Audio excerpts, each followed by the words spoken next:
back. So today I kind of wanted to talk about the Spirit of God and the Holy Spirit and how we can live by the Holy Spirit, how it can affect us. So I want to read from Joel chapter 2, starting with 28. So, which says, "Then after doing all these things, I will pour out my Spirit upon all people. Your sons and daughters will prophesy, your old men will dream dreams, and your young men will see visions. In those days I will pour out my Spirit, even on servants, men and women alike. And I will cause wonders in the heavens and on earth, blood and smoke, and columns of smoke. The sun will become dark, and the moon will turn blood red, before that great and terrible day of the Lord arrives. But anyone who calls on the name of the Lord will be saved. For some of Mount Zion, in just as the Lord had said, these will be among the survivors whom the Lord has called." So I want to go on that first part where it says, "I will pour out my Spirit upon all people. Your sons and daughters will prophesy. Your old men will dream dreams. Your young men will see visions. In those days I will pour out my Spirit." So, first, what is prophecy? The gift of prophecy is the gift to hear this from the Spirit of God about the future. So God can show you visions of the future. He can show you dreams of the future. He can also show you of what right now. He can show you maybe someone's life. He can show you everything that this person has gone through. He can tell you their name, and then you can use that information to pray for that person, to minister to that person, to lead them to Jesus. And then it says, your old men will dream dreams, and your young men will see visions. So what are dreams and visions? So dreams we think of when we're sleeping and we have dreams. But a dream from God is a dream with a meaning. It's from God.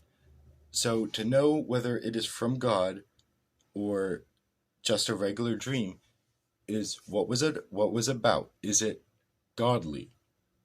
Is it a vision of miracles of Jesus, or is it just randomness? If it's randomness, you can throw it out of the way. It's not from God. Also, usually when it is from God, you will remember it more clearly. So that is a sign that it could be from God. Now, what is a vision? So the word vision basically means daydream.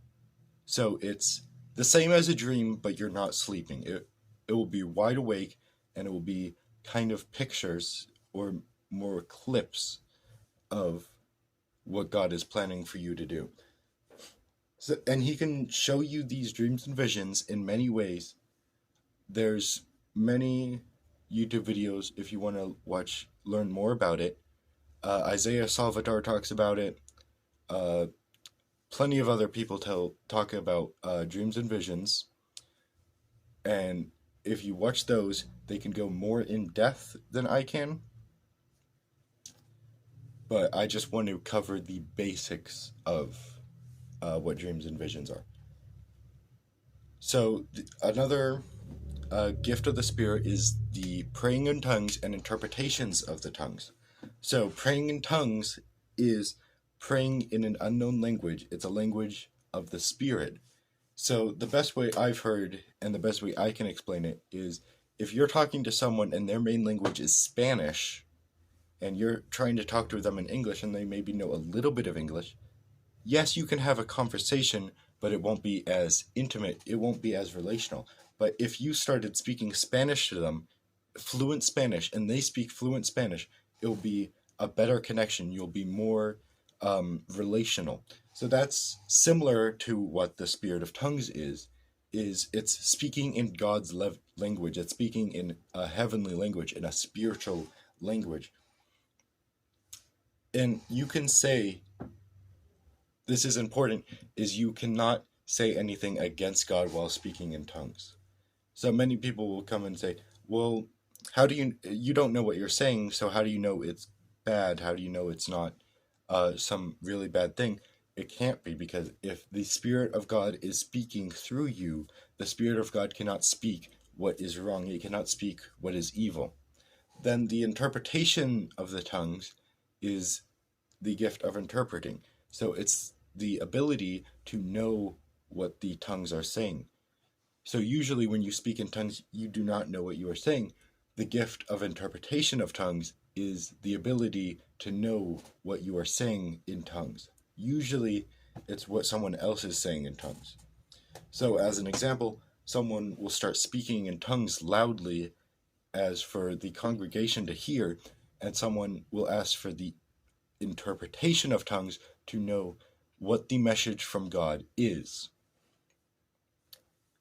But not all tongues needs to be interpreted. Some will just be private, you and God, in a closer connection or relationship. So that's kind of what I wanted to go over today. If you have any more questions on any sort of spiritual thing, I can definitely, if you want to comment that, I can answer your question. I might make a video if it's a more complicated. I might send you a video from someone else if I think someone else explains it better than I do. So have a wonderful rest of your day, and God bless.